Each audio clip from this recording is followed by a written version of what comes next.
जब मीनिंग आपके माइंड में आ जाता है ना, तो फिर आप उसको कहीं भी यूज कर सकते हैं। बुलेट आपके पास आ जाती है, फिर क्या आ जाता है? बुलेट। ठीक है कि नहीं?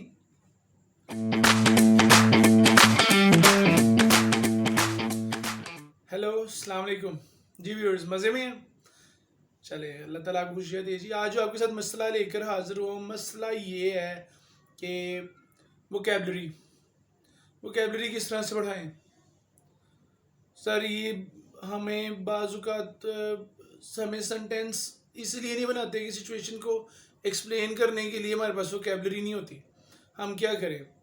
तो वोकैबलरी बढ़ाने का आज मैं आपके साथ टिप शेयर करने लगूँ कि आपने अगर वोकैबलरी बढ़ानी है ना किसी भी लैंग्वेज के अंदर, क्योंकि वोकैबलरी जो होती है ना, वर्ड्स जो होते हैं वो बुलेट्स की तरह होते हैं। If you have bullets in your gun you can fire wherever you wish. तो बुलेट्स जो है ना वो लाजमी होनी चाहिए आपके पास। तो बुलेट्स कब आती हैं? फॉर एग्जाम्पल, एक बंदे ने आपको कहा जी आपने अपने गन फायर करनी है, बुलेट्स हैं, बुलेट्स कभी मिले तो आप उसे फेंक दें। ऐसे हो सकता है? फिर आपके पास बुलेट्स रहेंगी नहीं ना रहेंगी। तो इसी तरह से कहीं भी आपको नया लफ्ज़ मिले ना, तो आप उसको इस्तेमाल करें, उसको अपने जहन का हिस्सा बनाएं। जहन का हिस्सा कैसे बनाएंगे? जुमला बनाएं, मेक अ मीनिंगफुल सेंटेंस। मिसाल के तौर पे इनकलकेट्स एक वर्ड है जिसका मतलब होता है to develop, to make, to enable them. A teacher inculcates hard work among the students.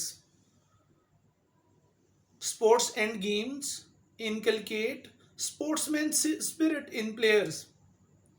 तो इनकलकेट जो है वो आपकी माइंड का हिस्सा बन गया। अब आप उसको, ये नहीं है कि इसको इंग्लिश का वर्ड है, उसको इंग्लिश लैंग्वेज के सेंटेंस में ही यूज़ करें। ठीक है कि नहीं? आप उसको किसी और लैंग्वेज में भी यूज़ करें, फिर भी एक्चुअली आपके जहन में ना उसकी सेंस चली जाती है, उसका मीनिंग चला जाता है। जब मीनिंग आपके माइंड में आ जाता है ना, तो फिर आप उसको कहीं भी यूज़ कर सकते हैं। बुलेट आपके पास आ जाती है, फिर क्या आ जाता है? बुलेट। ठीक है कि नहीं? उर्दू में भी आप इसे कर सकती हैं। आप अपने बच्चों में क्या इनकलकेट करेंगे, मीन्स उनके अंदर क्या पैदा करेंगे। ठीक है कि नहीं? तो वो इनकलकेट का आपको मीनिंग पता चल गया। इसी तरह से लफ्ज़ है एग्जेजरेशन। ठीक है, ओवर स्टेटमेंट, जिसे आप मुबालगा राई भी कहते हैं। अब एग्जेजरेशन आप चाहते हैं आपके माइंड का हिस्सा बन जाए। एग्जेजरेशन को आप अपने माइंड का हिस्सा बनाना चाहते हैं तो उसके भी आप सेंटेंस बनाएं। और मैंने जैसा कि आपको बताया कि आप अगर वर्ड कहीं भी मिल रहा है ना, उसको आप, ये नहीं कि इंग्लिश का वर्ड है तो आप इंग्लिश लैंग्वेज के सेंटेंस बनाए, आप किसी और लैंग्वेज में भी सेंटेंस बना सकते हैं। एक्चुअली आपको मीनिंग पता चलेगा ना जब वो, फिर वर्ड आपके माइंड का परमानेंट हिस्सा बन जाएगा। ही always has exaggeration in his language. Ali हमेशा एग्जेजरेशन से बात करता है।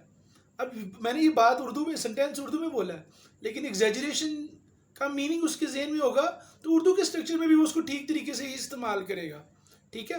तो वो कैब इंक्रीज करने के लिए पता चला कि जो है वो मीनिंग का जहन में होना ज़रूरी है। जब आपका वर्ड का मीनिंग आपके जहन में होगा ना, तो आप बहुत आसानी से उसको लैंग्वेज में यूज़ कर सकते हैं।